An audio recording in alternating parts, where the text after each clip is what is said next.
we're more than happy to do as many of these as you need. This is going to be the first part of many trainings, and the good news is you get to do it at your pace, but we will kind of guide you, but always at the end of the meeting, make the appointment for the next one. It kind of gives you a timeline, but only when you're ready for it. What our ideal is, by the time we get done with the trainings, you will have the full functionality of the dashboard, because we're finding that even over this 2-year lapse that everybody was so busy, there were things that if we had been able to complete the training, it would have been easier for them to deal with what they were doing. And we just want to be of value. So we're going to just like take you through those courses. And if it gets to a point where you go, hey, this is too much, let's wait until next month to learn something else, then we can do that as well. But I am so thankful that you guys are all here. I think this is one of the biggest crowds. We did have, at one point in time, we were in a conference room with about 85 people. So, but having everybody online is great. I'm going to start by saying that we give you an overview, because some of you haven't seen the overview, so that when you are learning the system, you're not like trying to put together a 1,000-piece puzzle without the box in front of you. So we're giving you the box to kind of lead the way of where you come into your organizational success. And we were developed for you guys in a public health department, and we've been there ever since. We haven't deviated out, ventured out anywhere.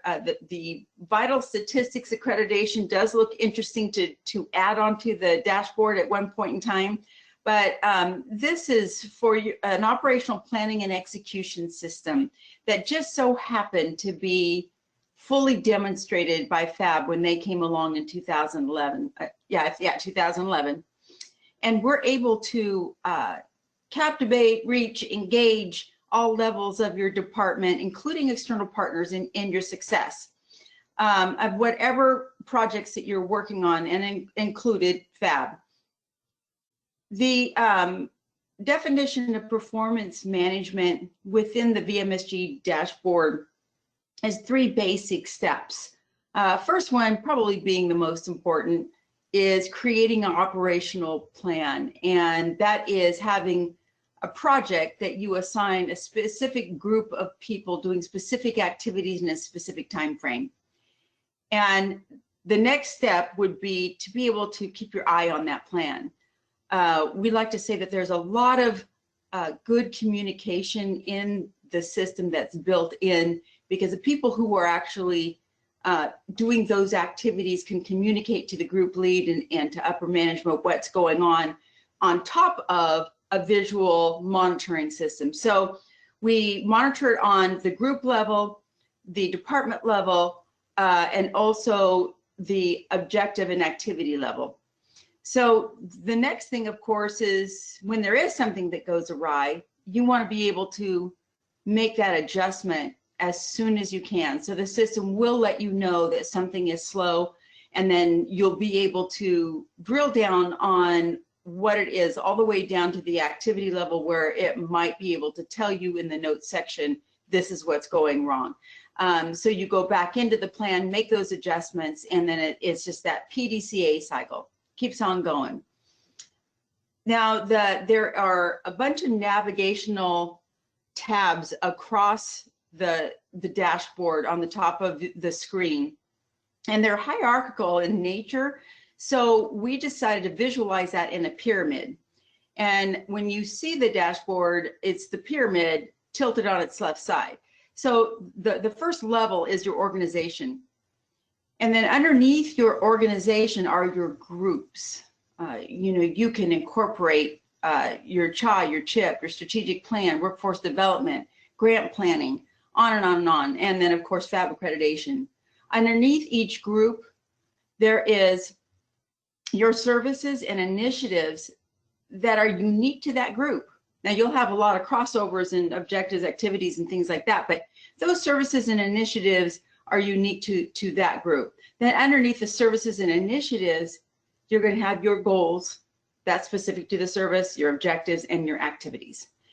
And then the rest of it is going to, Fred, who is the developer, he's going to take you through an operational plan. And Heidi, I know this is going to be redundant for you and maybe somebody else on here, but he's going to take you through an operational plan and then show you some basics of the system and explain to you what your next training would be after this.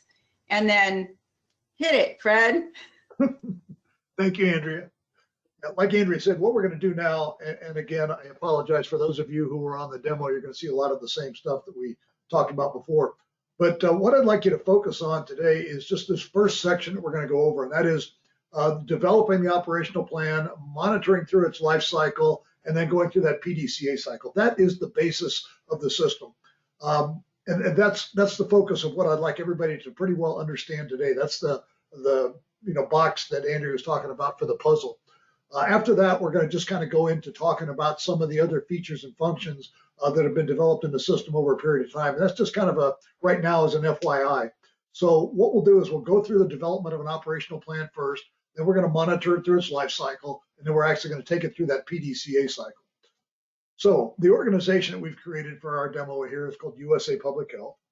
And I will take you now live over there. So here we are logged into the VMSG dashboard. As Andrea mentioned, across the top, you have these navigation tabs. And if you notice, it's the same as that pyramid flipped on its left side. So the organization, the groups, service initiatives, goals, objectives, and activities. So I'm going to typically go to my group screen to start with. Now, when you log in, you're assigned to a particular group. So in this case, it looks like I've been assigned to Community Health Division. So let's assume for a second here that I'm the Community Health Director here. For now, I'm going to go down to look at Tobacco 2022, which is under Community Health. You notice by the levels over here, the levels go from 1 to 10, the top level being the department administration typically, and then everything that reports up to it. So a level 2 group reports to a level 1 group, a level 3 reports to level 2 and such. So it's just that hierarchical development of your department infrastructure, if you will. I'm going to go down to Tobacco 2022. And so now everything to the right on these tabs is going to be within Tobacco 2022. So the first thing we're going to look at in the tobacco program, what are the services that we're going to provide here? So the three of them that we picked out are tobacco cessation, secondhand smoke, and tobacco initiation prevention. So those are the big buckets in here. Underneath tobacco cessation, then we're going to have a specific set of goals to get to tobacco cessation. And those goals are very simple typically. It's typically just an action verb followed by a few words. It's the big picture of what we're trying to accomplish. So reduce smoking in high schools, reduce smoking in colleges, reduce smoking in public areas. So those are three of the things that we might try to do to get to that tobacco cessation point. You'll notice at this point, we've also assigned a traffic light over here. The traffic lights are just a visual indication of status. And we have 4 traffic lights, believe it or not. There's 3 plus a gold bar. The 3 traffic lights, green, yellow, red. Green just typically means things are moving along as expected. That's kind of where you want everything to be in here. Yellow means something potentially going wrong. We're going to take a pause maybe on this, like a couple of years ago when this COVID thing came about. Maybe you didn't have the resources to do a program like this. So what you're going to do is mark it as yellow, put a note down here in the comments field just saying, hey, this thing called COVID's come around, looks like it's going to eat up all our resources. We're going to put this program on hold for a while. Red would be, maybe a year into COVID when you're doing vaccinations and everything else that you had to do, and you don't have any time for a program. So you put a red light on there and say, we've stopped this program for now. Once COVID is over, we'll reevaluate whether we can get back into the program or not. And then you'll see the gold. The gold bar indicates successful completion. So what we're saying at this point is that this particular portion of the plan has been successfully completed or 100% done. Now, not everything will ever get to a gold bar. For instance, reducing smoking in high schools is an ongoing thing. So it'll probably never get to that gold bar. But if you were saying you had a goal of develop a strategic plan, well, at some point in time, you're going to be done with that. You'll mark it as gold at that point in time. So you'll see the traffic lights at this level and all the way down the pyramid as we go down here. So under reducing smoking in high schools, we'll have a specific set of objectives. Now the objectives is where we get down to what I call the target, if you will, and they're very finite. They are called SMART objectives. So they're specific, measurable, attainable, realistic, and time-based.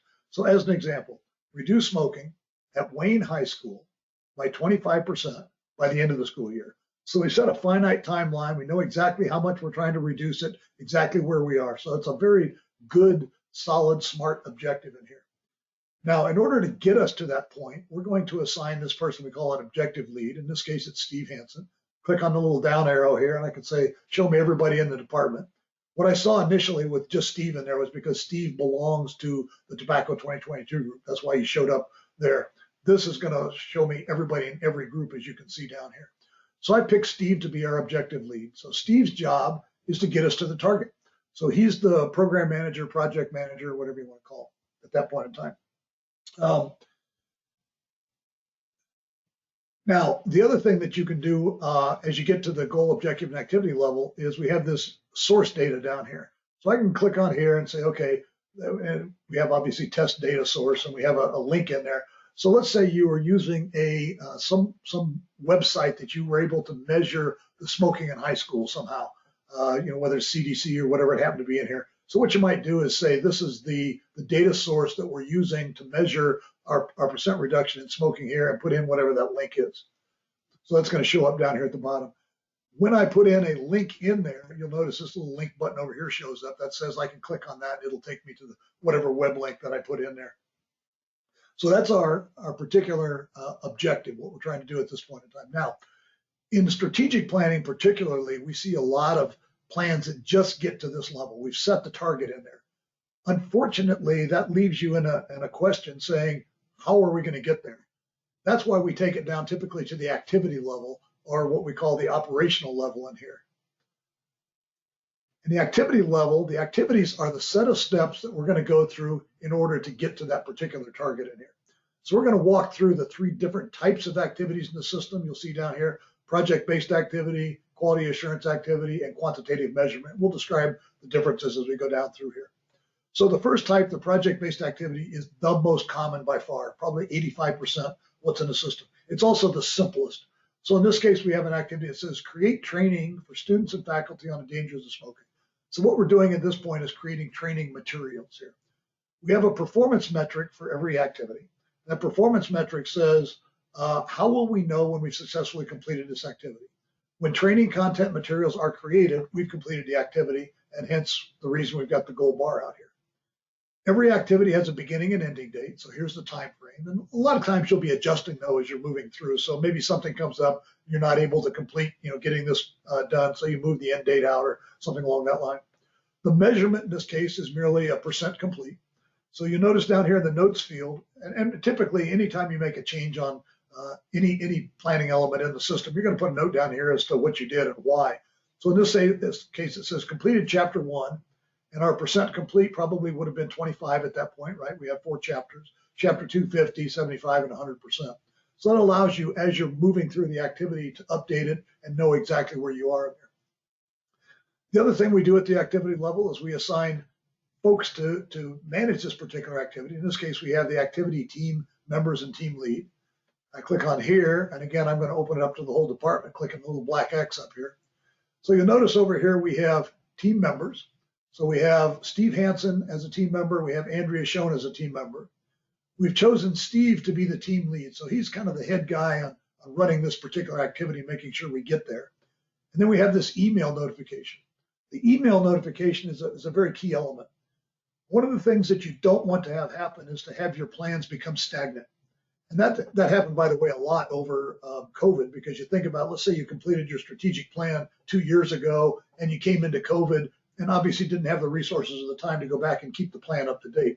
So what this email notification does is email the person who's been designated as the lead here to update this particular activity. So typically every objective and every activity in the system has got a lead assigned to it. That person is going to be the person responsible for going in and keeping that up to date. So what you're doing in this case is keeping your plan dynamic. So if you have a strategic plan and things change, like COVID comes around, you might want to update your strategic plan to include COVID, and you're going to be able to do that by assigning somebody to keep that information up to date, whoever's leading the COVID response in this particular case. Over here in the right-hand column, FTE, this is an optional column. This is typically just used to be able to determine what are the human resources that we need to be able to do this, And what you're doing is saying, the full-time equivalent. So in this case, Steve is about 10% of his time and Andrea is about 30% of her time. And one of the things we do with that is we just roll it up so you can determine at any level in the plan, what are the resource requirements here. So down here, you can see we have a 0.1 and a 0.3 rolling up to a 0.4 FTE for the activity. If I take all three of these activities and roll them up to their objective, down here you have a 1.0 FTE. So what you're looking at is about one full-time person to manage this particular program. Now back to our activities. The other thing we have is the ability to assign external partners, activity partners we call them. Click on here, and again you can see we have a VMSG dashboard assigned as a partner here, and then Fred Erickson as the contact within that partner.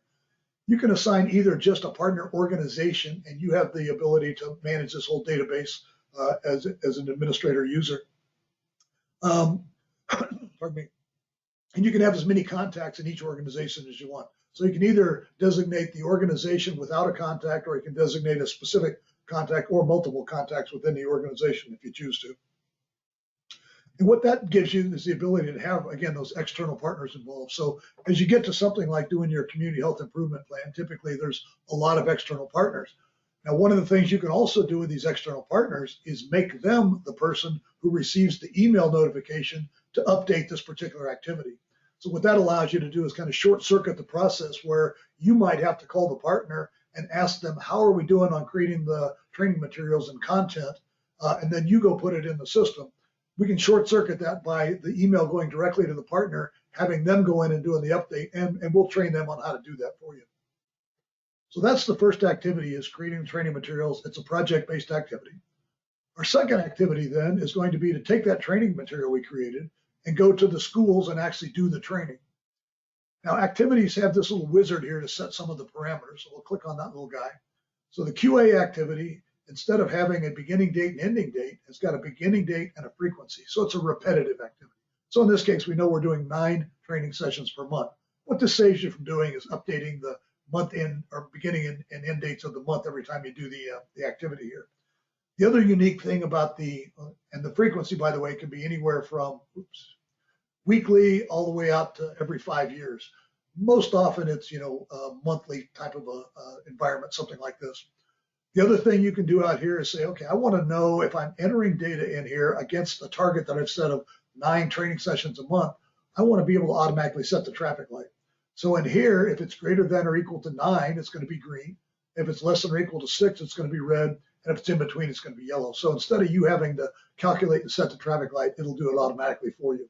The other types of activities, the traffic light for the most part is a manual setting that you determine based on the information you have. Down here at the bottom, we're saying what is the metric type? In this case, training sessions provided. So and the performance metric in this case is automated. So based on that information we put in, it builds you a performance metric that says training sessions provided, measured monthly, green, yellow, and red. And that's how we know that we've successfully completed this particular activity. And again, we have the beginning date and the frequency. Our data value is entered over here as we're updating it. And then we have the team leads and the external partners in here as well. So that's our second activity. Our third one then is we're going to go contact all 20 tobacco vendors within 1 mile of Wayne High School to ensure they're not selling to minors. Kind of makes sense. Again, back to our little activity wizard over here. So this is a QM or quantitative measurement activity. The big uniqueness here is that we're measuring quantities as opposed to percentages in here. So in this case, we have a beginning and ending date. We have a target number. So we're looking to contact 20 tobacco vendors. So that's our target. You have the option in here if you want to work on things that are monetary, for instance, budget dollars, grant dollars, things like that. You can select dollars in here, and then you're going to calculate everything to dollars. You have a metric type, again, tobacco vendors contacted. Data entry type down here says, I can either go in and say, I want to enter a value to add to total, and here's where that comes in. So we have an activity that we're doing over the course of about 3.5 months, it looks like. I'm going to try to contact all these 20 vendors in 3.5 months. Typically, I'm going to go in on a monthly basis and update this. So if I go in on a monthly basis and put in that we did 4, it's going to add to this total each time I put that in versus putting in 20 one time and saying we got all 20 done here. So that's your 2 options. I can either add to the total, it'll calculate your percent complete for you, or I can just say enter a new value to add to total. So let's say we were doing this over the course of 1 month instead of 3 months, and I'm just going to go at the end of the month and said I did 19, did 20, 21, whatever it happens to be, put that value in. So it's just an option. The default typically is enter a value to add to total because it's an ongoing thing in here. So those are the 3 activities that we've chosen to get us to that objective of reducing smoking by 25%. We go back and look at that in the pyramid, it'll look like this. Remember, the group under community health was tobacco 2022. So everything underneath that is going to be within that group. The service was tobacco cessation. The particular goal we chose was reduce smoking in high schools. The SMART objective is reduce smoking at Wayne High School by 25% by the end of the school year, and then create a training curriculum, provide 9 training sessions, and contact local tobacco vendors. So that's the plan. Now, the nice thing about having a plan in a constant format like this, by the way, this format goes back for at least the 20 years that I've been working in public health. That's a very common format, pretty standardized format to do this type of planning. And what that allows you to do is have all your plans in exactly the same format. So as you're trying to determine how are we doing on this plan, or what do we need to do to change this plan, everything is exactly the same. It really does make a difference in here. Now, we've got a plan in place. So now we're going to march it through that PDCA cycle. So the first thing we did is create the plan, obviously. We've got that in place. The next thing we're going to do is go and execute the plan. So the first thing we had on that plan was to create training content. Then we're going to take that training content and go out to the schools and start doing our training. And then at the same time, we're going to be contacting tobacco vendors to make sure they're not selling to minors. Here's where that email notification comes in. We call it real-time planning. So what happens typically on a monthly basis, you can set it anywhere between daily and monthly, but mostly it's a monthly basis in public health. On a monthly basis, an email notification is going to go out to each of those people that were assigned as either the objective or the activity lead. And the email is going to say, hey, please go back in and update the activities and objectives you've been assigned. There's a link in that email that'll take them right back into what we call the quick update system. It's a very simple set of screens that you can go in and update the status of the particular activities and objectives, and you're done. And just to give you an idea, this process across the 240 some odd health departments using the system across the nation takes on average about 3 to 5 minutes per person per month. So it's a very, very efficient process to keep your plans dynamic. And that's a key element, keeping the plans up to date, keeping them dynamic. And one of the reasons you want to have up-to-date information in there is because at some point in time, you want to see how you're doing in there. That's where the check phase comes in. Let's go back and look at that. A lot of times you're going to be looking at the check phase at the objective level, because remember, you set this specific target of reducing smoking by 25%. First thing I'm going to do is go in and look at this. Well, first thing I'd probably go down here and look and say, our percent reduction is currently sitting at 25%. Okay, that's great. How did we get there? Let's look at the chart. The little chart is going to show me down here at the bottom, we're at 0 when we started, obviously. We reduced by 10, 15, 20, got up to our 25% reduction, and we're holding right there. So what we're saying is everything is working beautifully. We had a plan to get to 25% reduction. We got to 25% reduction. Everything is great. Back to the PDCA cycle. That was our check phase. And again, notice that's why we have to have the data updates in there. How much reduction did we get at that point in time? Then we're going to go into the adjust phase. The adjust phase most often has 4 different scenarios. The first one we just saw. Everything's working beautifully. I'm not going to change a thing. I'm going to continue through the process. I'm going to continue to execute. Maybe a month from now, I'll go back in and check it again. If we're still on track, we'll just continue through the cycle. Now let's go back and look at a slightly different example here. I'm going to reduce smoking at Desert Vista High School by 25% by the end of the school year. So the first thing I want to do here, again, I want to look at the chart. But notice down here, the percent reduction is only at 21%. Let's look at the chart and see how we got there. So we ramped up here, got to 21%, capped off. So at this point in time, what we're saying is we're not quite making our target number. So back to PDCA. This is where one of the other types of adjustments would come in here. The second type of adjustment might be, let's say this happened towards the beginning of COVID. We realized we weren't going to have any more resources to put into the program. So with the resources we have, we're able to achieve 21%. Let's go ahead and make the plan successful by reducing the plan down to 21% and continue on through the cycle to keep it there. So reducing the plan is one alternative in here based on kind of the reality of the situation. The other one might be that we need to reduce, or we need to adjust the resources in here. So remember, we had a training curriculum that we developed that we were doing face-to-face training in schools. Well, it wasn't too long after COVID started that they took people from learning at school to learning at home, and we didn't have a way to get to those people at home. So maybe by changing the resources being, let's make a virtual training, like a Zoom-based training, something along that line, and be able to get to the students and the faculty at their homes while we're training. So we get the training back going again. Maybe that'll help us to get our plan going. The other thing is we probably weren't able to get to the rest of the tobacco vendors out there because the fact that they were out there, in COVID land and not being able to open their shops or whatever it happens to be, or we just didn't have the resources to do it. So in that case, that's another resource that we can adjust. And then the next one would be maybe a combination of both of those. Maybe we could adjust the plan a little bit, just the resources to get things back on track at this point in time. Now, when I get back to here, and I want to go back and dig a little deeper into here. So I know that we only got to 21%. We saw the chart. Let's go look at the activities and kind of see why we only got to 21%. So looking at the traffic lights, the gold bar indicates successful completion, meaning we got the training curriculum created. We don't have to worry about that one. The next one, we got a red light here. There's a problem. So I'm going to go down here, look at the notes field and see why. It says training slowed due to COVID. Let's go look at the chart on that one. So we started out obviously at 0 when we started the program. We started doing 9 training sessions a month. And let's assume this is the time when students started learning from home as opposed to going to school. So we weren't able to do the training. So we started losing our benefit of doing the training in there. Then the other one is contacting all 20 tobacco vendors in here. So if I go down here and look at it, it says, my chart, sorry.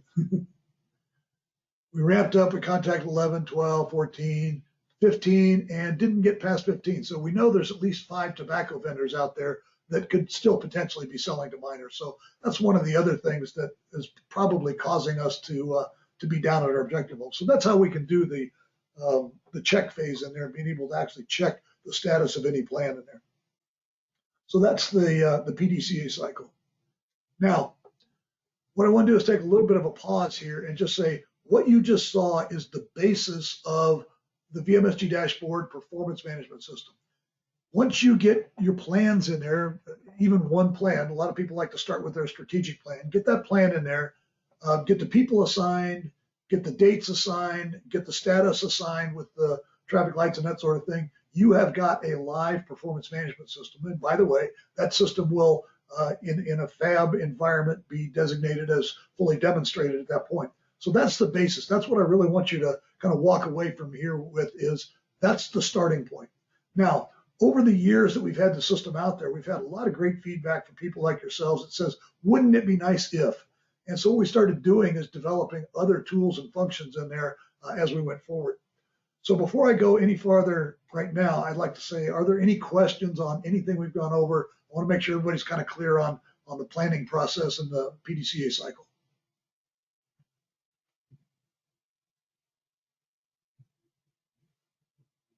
I have a question. Yes, Can ma'am. you change the performance metrics throughout the project if you need to?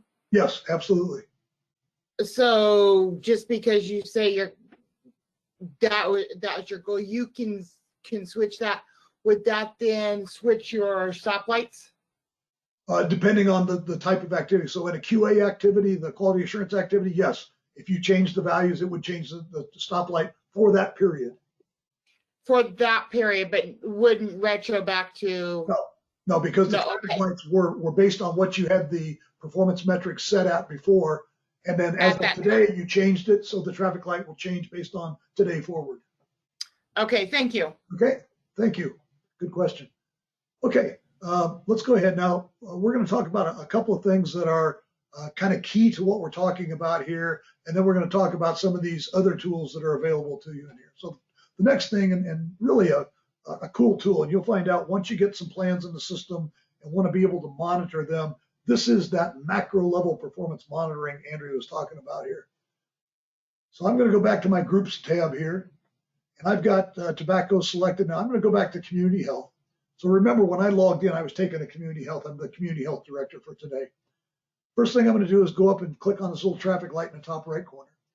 It takes it about 10 seconds to gather all the data points together to create this dashboard that we're going to see.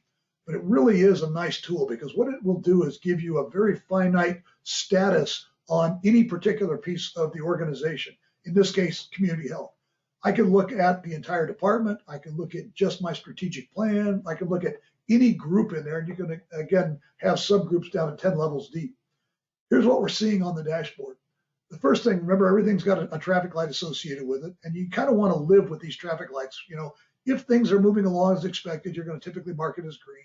If there's something that's not really critical but could become critical, you mark it as yellow. Something that's critical, you mark it as red. And things that are done, you mark them as gold. That gives you the ability to look at a little traffic like this and say, hey, we have one thing that's really critical. The rest of them we might want to keep an eye on, but we've got, 7 finished and 15 on track here.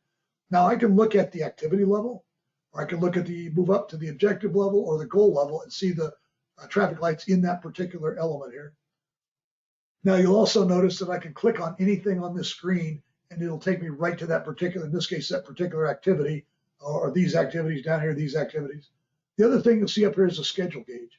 And what that's saying is, how are we doing against the assigned timeline?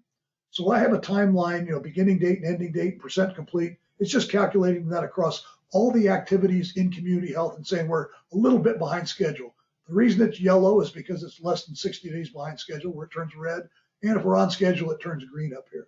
So just by looking at this, it gives me a good snapshot of how's community health performing today. Now down at the bottom, I can go down and drill down into 3 different areas. Number 1 is my people.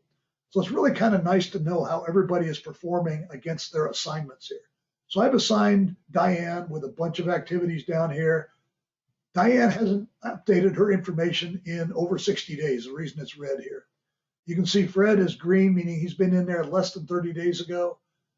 William has been in there between 30 and 60 days ago, the reason it's yellow.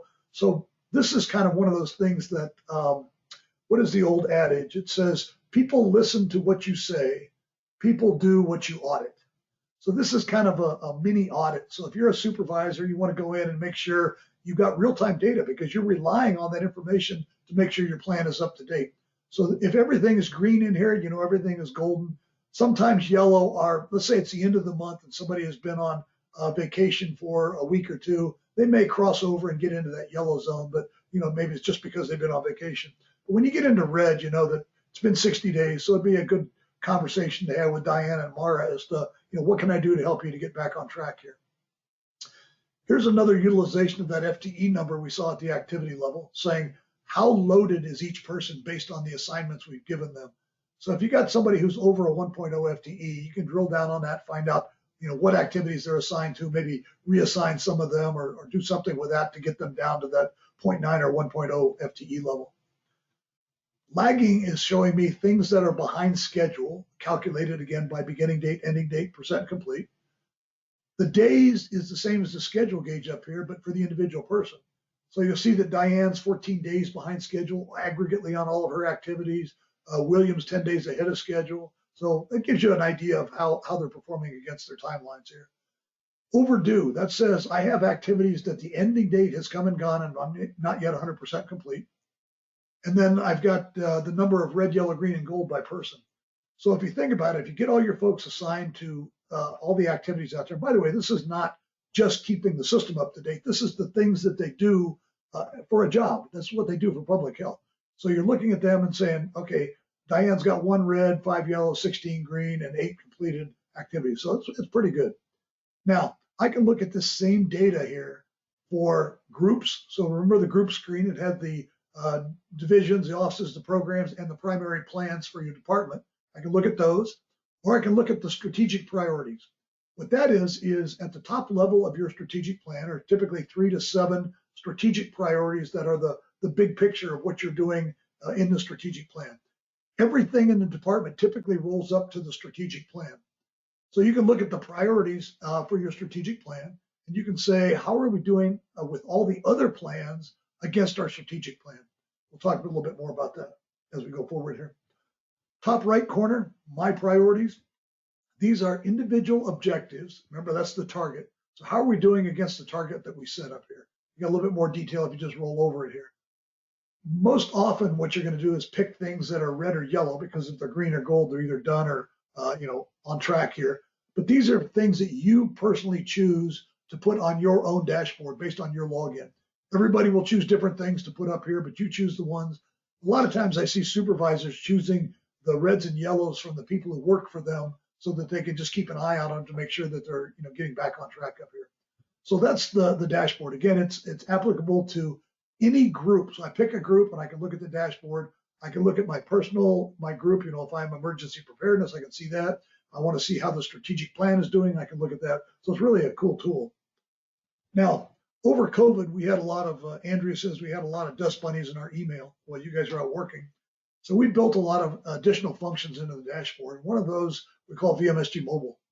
VMSG Mobile is just the phone version, if you will, of some of the primary screens on the dashboard, like the dashboard screen itself. So here's the same screen you just saw broken into 3 phone screens. It's the top left corner, the bottom, and the top right corner. Everything's the same function. You can click on anything here and drill down to the particular activities underneath it. You can select groups or priorities up here, the whole 9 yards. The nice thing about this is you don't need to have an app on your phone. So all you need to have is your normal web browser on your phone. And what happens is it builds the app on demand in your web browser. So you go to login.vmsgdashboard.com on your phone, and it'll take you into here with your same login. Everything is the same. So just the ability to look at that dashboard anywhere, anytime. Document management. This is the ability to attach documents anywhere in the system.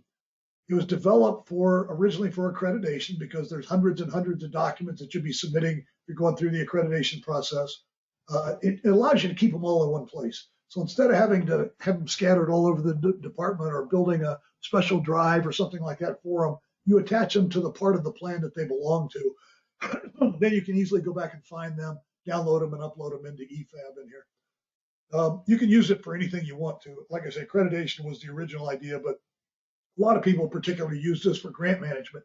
So you're going to have a bunch of documents that you got to submit back to the grantor on a monthly or quarterly basis. You got to have receipts and that sort of stuff. So why not just have them attached to a little plan that you create for the grant? It works really well.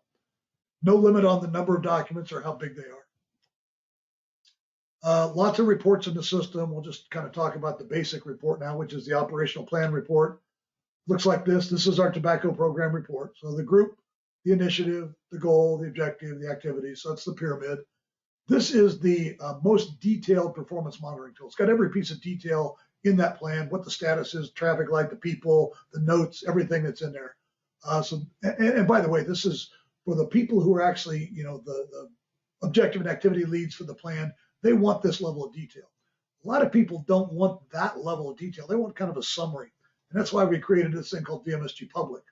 And what that is the ability to very simply create web pages based on the status. So for instance, you see up here, this is our tobacco program again. Remember our goal of reducing smoking in high schools. I can go over here, I can roll over and say that we have 3 gold and 1 green and 1 yellow and 1 red, and my timeline up here. I can build these what we call indicator rows at any level, and we'll go into great detail in a future training on how to do this. It's very simple. It'll take about 5 minutes to create this. But I can look at any level in here and see the total number of activities at any level and the timeline. So it's a nice way I can email this link to somebody. I just grabbed this link up here. I can email it to somebody. I can put it on my public website, whatever I want to do with it. But it's just a much simpler way to say, here's how we're doing on a particular area. Questions at this point? I know this is a drink out of a fire hose, but remember what we're doing now is just, knowing that there's additional features, and we're going to go into training in detail on these features in future training sessions here. I have another quick question. I'm sorry. Can you, on the document management system or the document management module, can you also use pictures? Will it store pictures? Yeah, you can put anything. You can put videos in there, you can put pictures in there, whatever you want. No PowerPoint, yeah, Excel, okay. Everything, yeah.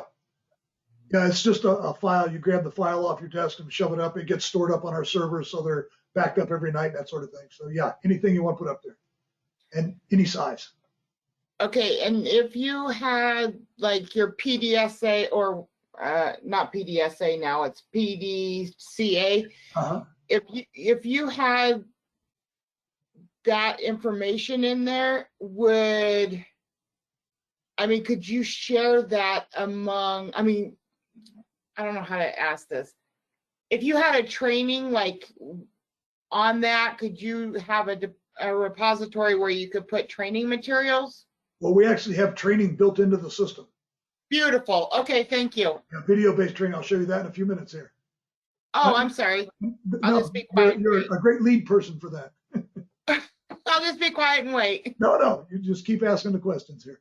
Yeah, and we have online training. So if you like e-learning, you like doing online training, you can do that. But we're going to go through all these training modules live with you as well. Three-dimensional planning. This is a kind of a future tool that you'll be using. But what it allows you to do, here's the example I use.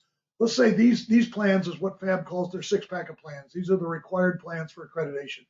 So I'm going to take these plans and I'm going to spread them out on my big conference table in my biggest conference room. And I'm going to go looking for information. So when I do, I got to go look for what's everything that's related to partnership. So I got to go look across all these plans and pick out the stuff and then somehow put them all together. What this does is like magically has this little camera on top of the table, and it looks across all the plans and can pick out all that information simultaneously.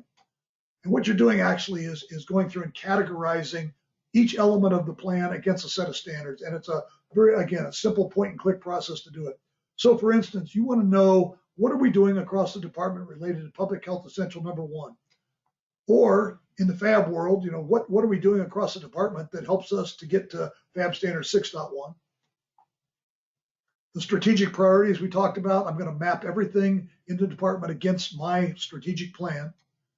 And all those documents you're going to have in there, sometimes you want to be able to tag them against maybe a grant, or in this case, a FAB standard. So when you're getting ready to submit them into EFAB, you know where to go to get those. So three-dimensional planning is just the ability to look across everything for gaps and overlaps and commonalities and that sort of thing. And again, we'll go into that in future training. Accreditation, reaccreditation plan. Where do you guys stand on accreditation? I don't believe you're accredited yet, are you? No, but we're thinking about heading that direction. Okay, so I'm assuming you'll use FAB 2022? Yes. Oh, great. And let me tell you, I've been spending the last couple of months with FAB 2022 getting the operational plan in the system. Compared to 1.5, it is just a world of difference in a good way. They reduced the number of measures from, I think, 137 down to 87. They've defined the documents that are required very finitely. It's just a much, much smoother process. So we've got the operational plan for FAB 2022 accreditation and reaccreditation all built into the system for you here. Let's just take a quick look at that. I won't go into great detail at this point because we'll be going into that in a future training session here. Back to my groups tab. So I'll go down here and say FAB 2022 local accreditation. And it's an operational plan, just like we've been talking about here. We go down to the services level. You start out with the accreditation process as the number 1 here. And you'll say, okay, we got preparation, application, all the way down through reaccreditation. And then, you got the objectives, the activities going down there. But what it is the ability to kind of walk you through the accreditation process.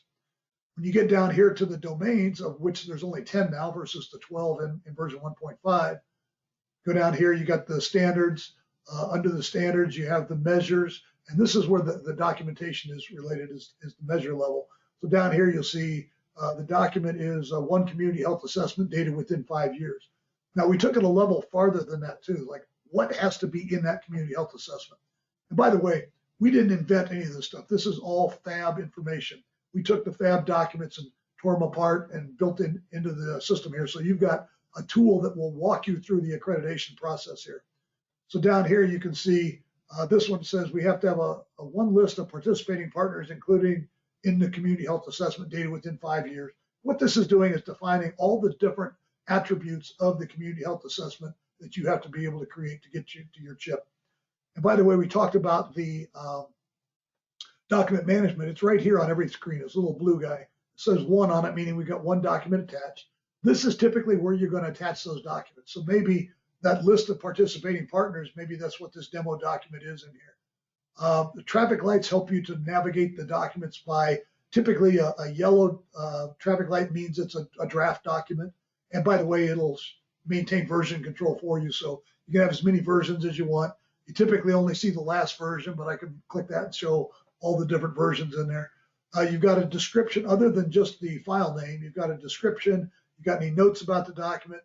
The traffic light, again, draft, green is mean we're done with it. Gold indicates typically that we've submitted it up into the EFAB system and you're all done with it. Here's another kind of a critical element. Every document, if you got to store it on your hard drive, it's got a date on it, right? But that's just the last time it was saved. It doesn't mean anything. What this is what we call the expiration date of the document. So one thing they did, especially in FAB 2022, is very clearly defined how old can each document be. So it goes anywhere from current, 1 year, 2 year, 3 year, or 5 year documents in here. A lot of them are 5 year, like your CHIP and your strategic plan and your CHAR, 5 years. So what you need to be able to do is say, what is the end date of this document in here? So I know that when I'm going in there, when I'm ready to shove it up into EFAB, I can look at that and say, oops, it's going to be obsolete by the time I put it up there, or hey, we got another year on this document, we're still good. So just the ability to control the documents, again, especially in the accreditation process. So here's what we'll typically do on this particular plan. You'll give us the names of the people who are responsible for each of the domains. We will push that name all the way down to the activity level in one fell swoop for you. You're going to give us the dates, like maybe you're starting today and you're going to finish up December of 2023. So we'll put those dates in there on all the activities for you. So at that point in time, the plan is alive. And what it'll do is all those people have been assigned. We'll get those regular notifications saying, hey, it's time to update, domain 1, measure 1.1.1a or something along that line. And they'll be able to go in and do that. Again, we'll train them on how to do all that stuff. But this plan is really a nice tool to allow you to kind of march through the accreditation cycle and keep track of exactly where you are, keep all your documents organized so you're ready to go. The other thing that we built over COVID was, everybody was doing everything virtually because nobody wanted to be together. I mean, everybody wanted to be together, but they didn't. Is a virtual mock site visit. So a lot of people, before they actually submit their final documentation to FAB for their site review, they'll have somebody come in who's kind of a FAB expert and review their plans, review their documents, and give them the ups and downs and say, okay, you need to update this document, or this one will be obsolete by the time you get it in there, whatever it happens to be. So what we did is we built the ability to do a complete mock site review right into the system here. So every activity's got this review button. The reviewer fills out this information. They set the traffic light. When they're done, and by the way, they do all this remotely. They don't have to be there. So we can train them how to do this. It takes just a few minutes. They go through and do your review. You generate what we call an accreditation review report, and it gives you all this information. It says, here's the document you need to update. Everything else is good. And they can put the traffic light so you can just look and say, I just want to see the reds and yellows or whatever. So that's all built in there as well. I talked about having built-in training. So the help and information screen, let's go back live again. I'm on my services tab right now. I want to know, what's in these buttons, what's in these fields, what's this hide service thing mean? I just click on the blue eye, takes me right to adding and managing services. So that's where I was, so it's context sensitive. Over here is the definition of every button you saw on that screen, every field in there. Down here is a video training module specifically on services. So what it is, there's up here in the top left corner, you'll see these 5 training modules. They're a total of about 3.5 hours if you go through all of them, broken down into about 45-minute modules. Today, we're going over the introduction, so you don't need to go back over that one again. The next one, if you wanted to, would be the basics, then operational plan development. If you're developing any of your plans, it's a good place to start. Performance monitoring tools are the reports, the graphs, the charts, VMSG public, all that kind of stuff. And then for those of you who have been assigned as administrators, there's an admin level video training, which talks about people permissions and external users and all kinds of different things that just the administrators are in there. So if you go as a normal user, go through these training modules, I think it's about 2.5 hours. It's video-based training. It's all push-based training, but it's extremely detailed. Again, we're going to march through a lot of these trainings as we go forward with the next level of training. But if you wanted to kind of get ahead of it, feel free to go into those if you're comfortable with doing that in there. Fred, yes. Can I ask a quick, how did you get to that? Oh, okay. The blue eye in the top right corner. Oh, gotcha. Thank you. And no matter where you are, it's going to take you to the the screen for that screen, or the help for that screen you were on, and it gives you the ability to take these 5 training modules right there. Thank you. And by the way, if you'd like, I can send you links to all of the training modules without having to log into the system. I'll do that. Okay, let's go back here. Okay, we got one more quick section to go through. Are there any questions before we go through that? Come on, Kay, I know you got a question. Oh, I've got a lot of them, but Okay. Well, I'll tell you this what, just feel free. makes my QA brain go crazy. Well, feel free to write down any questions you have. If you want to send them to me in an email, or if you want to schedule another training, I'll be happy to go over them with you. Okay. And remember, all the questions help. All these questions helps everyone. So it'd be something that maybe somebody else didn't think about. So we love the questions. Okay, well, let's go ahead and we'll go through the last parts of it here. I'm going to actually walk you through a couple of things on how to log into the system, how to get your user ID and password, and that sort of thing. So first of all, intelligent real-time planning. This is a key element. This is, how do I keep my plans alive? How do I keep them dynamic? We talked about the email flag on the activities. We talked about real-time planning. That's what this is all about. Most health departments typically set this for a monthly cycle. It seems to be enough to keep the data up to date and pretty well real time.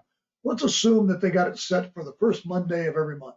So on that first Monday of the month, at 1 o'clock in the morning, the system goes in and looks at every one of the people that you assigned as an activity lead or an objective lead, and it asks 3 questions. It says, have you been in the last 30 days and updated your stuff?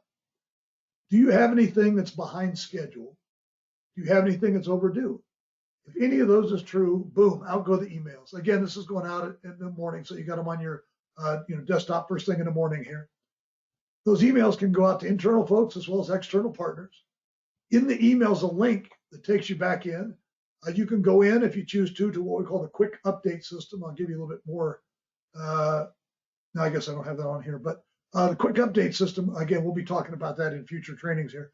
The quick update system is a very, very simple way to update your objectives and activities. Again, this process on average takes about 3 to 5 minutes per person per month. So it's very, very efficient to keep that data up to date. And you really want to keep people understanding that it's important to keep these plans up to date. So you're always working with real-time information. So that's the intelligent real-time planning. The email that you'll get will look something like this. Here's those 3 criteria we just talked about: 30 days behind schedule and overdue. As kind of an FYI, it says here's the planning elements that you have: the yellow, green, red, and gold. You have internal administrators that you guys have set up, and we'll set them up to have links into here. So what happens is that they'll show up on your email just saying, if you have any questions, please get hold of one of these folks here. And then I mentioned there's a link that takes you right back in. So if you go right back into the system, so I'm going to go ahead and do that so I can show you. Oops, sorry here.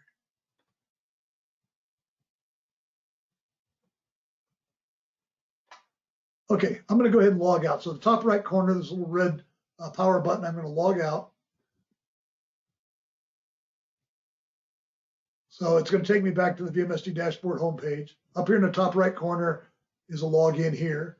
And the link, if you want to write it down, is login.vmsgdashboard.com. You can always go there, either again on your phone or on your computer. But that's what it's going to take me to here. Okay, so I'm going to get this little dialog box. If I don't know my login credentials already, I'm going to hit the send button. And I'm going to put in my email address. And then I'm going to hit send again. Now, when I do that, it's going to give me this little success message. What that's telling you is that I found your email address, I found your account, and I just emailed your login criteria to you here. So I'll take you back and show you what that looks like. It's a real simple little email. It'll come from a vmsg@kce-inc.com. Here's your login information, your user ID, your password. If you have any questions, to contact us at this email address in here. When you get that, you're going to come back into this screen, click OK, and then click the login button. Or again, you can go back to login.vmsgdashboard.com. I'm going to go in here and I'm going to put in either my username or my email address. So if you don't want to learn a new username, mostly it's your first name dot last name, whatever you like, you can just put in your email address. It'll go in there as well. Put in your password. I would typically, because they're kind of a crazy cryptic password, copy and paste it out of the email that you got and then hit login. The next thing you'll see, if you've been assigned as an objective or an activity lead, is this quick update screen. It gives you the option to go where we were, the main menu, and navigate around yourself. Or I can just go to quick update. Quick update is that simplified way to go in and enter the information. So let's go there first. Now, as I mentioned, the password that you got is, generated to be a very cryptic password. You don't have to keep that one. If you want to change that password from quick update, you go to this little key button up here. On the main menu, I think it's the third element down is to change your password. So you can do that. If I click that, put in the password. So I would copy and paste out of that email to make sure you get all the little squiggles right and everything. Put in your new password, verify your new password, hit update, and you're all set there. Let's just real quickly go through the quick update screens. This screen is the activity quick update. It looks complex, but it's not. And the reason is because the top is just context. It's the pyramid, the group, the service, the goal, the objective. It says I have 7 activities I'm responsible for here, and it designates the activity and its performance metric. By the way, there's only 3 fields you have to update. I can change the traffic light, put in that data value. So remember we had 9 training sessions. Maybe I put in 9 there. I might want to put a note in there as to what I did and why, and then I can hit this next button. The other thing I can do while I'm here, remember we had the source data down here, so I can put in, where am I getting the data from? I put that link out there. Up here is the document management. So the documents, there's 3 documents attached to this activity. I can click on that. I can update these documents in here, add new documents, whatever I want to do, go back in here, cycle through them with this little button down here in the bottom. I'm going to cycle through 5, 6, 7. So I'm on my last activity. Once I get done updating, I'll click this again. Now, I've apparently also been assigned as the objective lead somewhere. So I can either say I want to stay here, go to the main dashboard, or I can say go to the objective quick update. So when I click on that, you'll see a similar screen here. Objective quick update. Now the objectives, as you recall, are above the activity. So it's right in here. Those are the 3 fields. The value, traffic light, notes field. The activities that are assigned to that objective, I can go down here and click on those and update them if I want to as well. It'll take you to the quick update screen for activities. The difference between the first one, it's blue, and the second one, it's gray, is the blue indicates it's been assigned to me. The gray indicates it's either not assigned or been assigned to somebody else. I can go into either one of those and do the updates. Then I'll cycle through my objectives and I'll be all done. Again, during COVID, we decided that this is one of the screens that gets used all the time. Everybody's using it in the department, typically at least once a month. So instead of having to go into your computer, let's say you're out doing vaccinations and nobody showed up yet, and you've got a little bit of time, you see the email, click on the link on your phone, you can go right in here and update your activities and your objectives, and 5 minutes later, you're done for the day. So it's available, again, on your phone as well. That was your drink out of a fire hose for the day. Question. Yes, ma'am.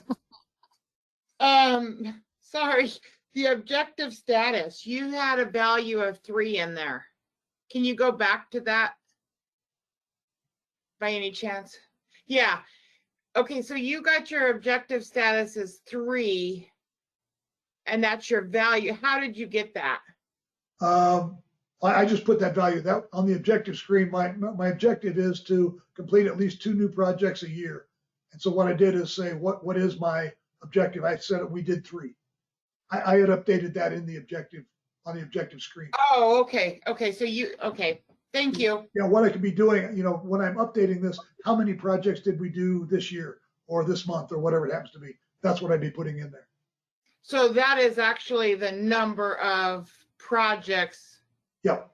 For that objective and not, okay. Thank you. Exactly. Exactly. Okay. Other questions? Oh. Come on, Heidi. I know you want to say something. Oh, I've got so many questions. I just don't want to be the first one to jump in there. I want to make sure the other staff has their questions answered. Well, the one thing I want to remind you of is this was just an overview. This is the the big picture, just so you kind of understand what the system's about, what the different functions are. Next thing we want to do is go into actually building out one of your plans. So if you guys have, any one of your major plans out there already, send it my way. If not, we'll put together a session where we'll actually develop a plan. So we'll actually work you through the process of developing it. Here's what we find is by going through one of your own plans and interactively, we'll open this up. I'll give the screen to you, watch you enter the plan, guide you through it, set up the people, set up the dates and stuff. It really seems to help because you're working on something that's your own as you're doing it. So it'll help you to get through that process. That's typically the next couple of steps is you'll send me a plan or you tell me, hey, we want to develop a strategic plan. And then what we'll do is schedule an ongoing session in a week or so, go you through that process. And then I'm going to turn you loose to go finish up the plan. We'll get it started and you'll finish up the plan. We'll schedule another session. We come back and walk through it and maybe talk about, did we do the right assignments? Did we do the right dates? Do we have the right status in there? Go through that kind of stuff. And then the next step is typically, how do we report on this? What are the tools that we're going to use to monitor our progress on this? How can we generate a VMSG public page on this? That sort of thing. So there's going to be hopefully several training sessions as we move forward and keep as many people involved as we can doing it. Perfect. And our guideline is, of course, is that progress over perfection. So this first one, this overview can be very daunting and it can be very overwhelming, but you'll see it's almost as though, and I've made this analogy before, if you've ever taken a class like in karate where you have your belt level, and right now we're entering a white belt level and we'll go on to our yellow, into our purple and to whatnot. And it's just practicing in the system because you can't hurt the system. So once we get your plans in the system, then as you're working with your own plan, all of a sudden it's just going to click and there are all these other options are going to be open to you. That's why we wait until further down the road before we show you three-dimensional planning and the document management and so on and so forth. I wouldn't mind setting up that next appointment. How long do you think it would take for, Fred, did you say that we've got one of their plans already? No, we don't, not yet. We don't. Okay, so Do we have something? we would just need a beginning, even if, what? I was asking Heidi if she already has a plan built out that she'd like to work on, or. Well, here's what I'm thinking, and I might have to talk to Myra to make sure that we're thinking down the same path. So I think just so staff knows is this is going to be what we're going to use for like our monthly meeting to review our programs on where we're at with our activities. So what I'm thinking is that we need to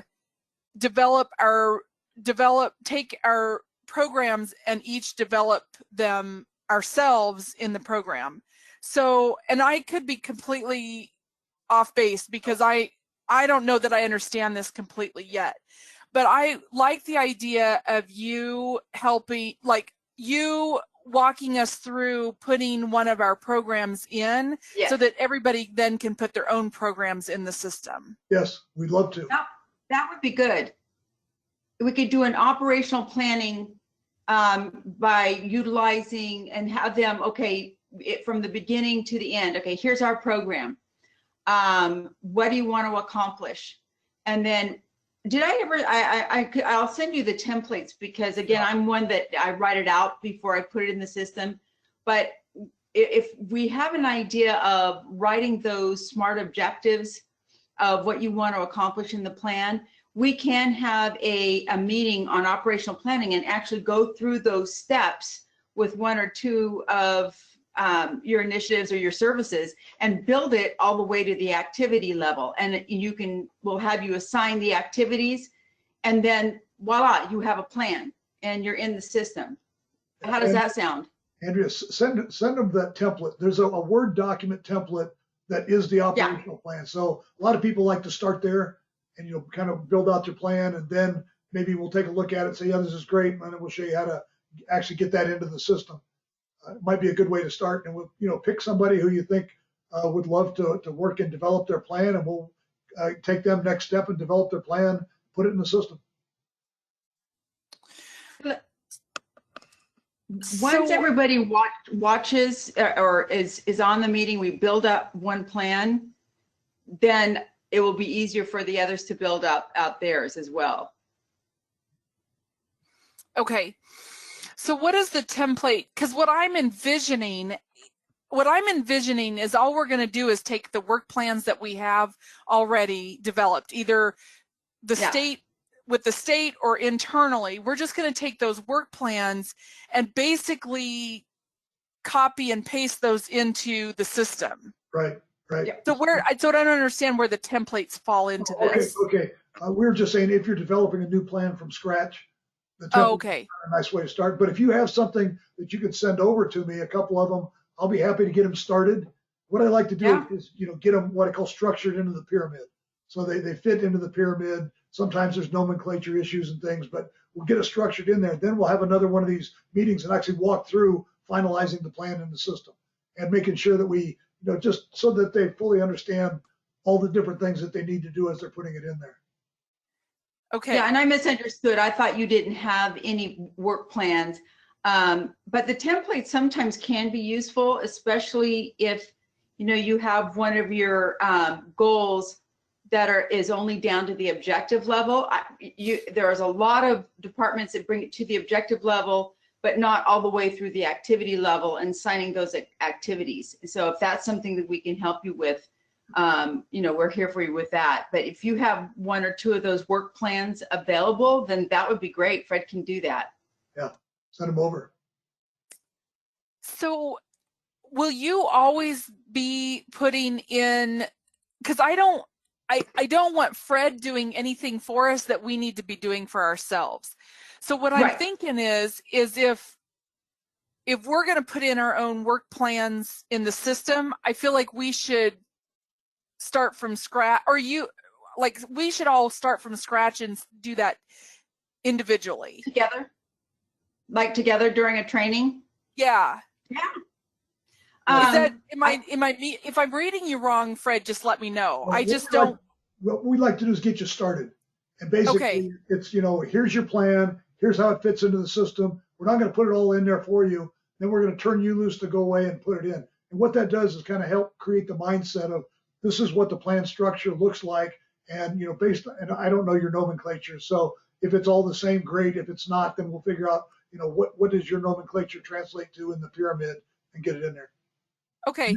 That's usually the starting point because, again, when you're working with your own plan and in a system you're not familiar with and somebody's there, with expertise on the system, it seems to come together pretty well and pretty quickly. Okay.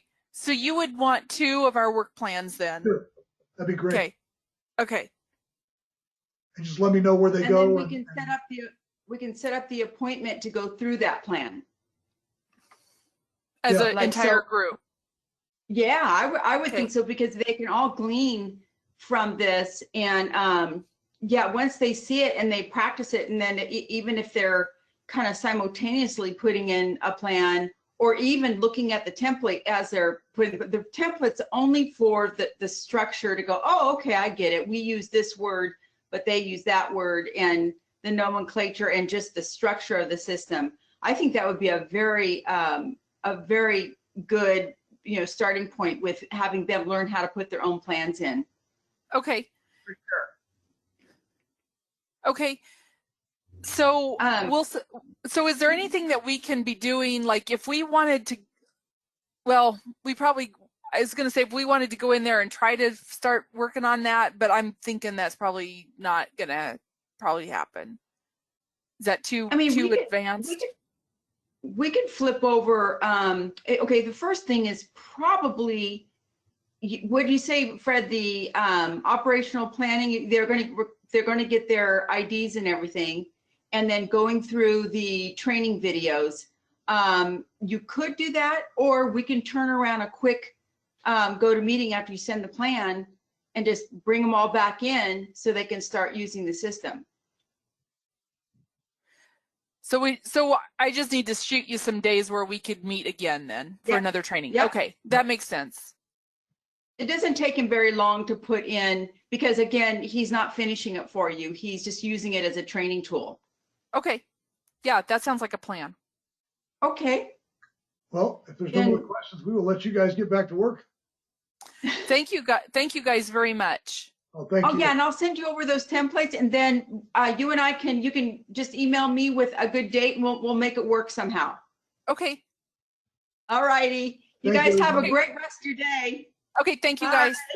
Thank Bye. you.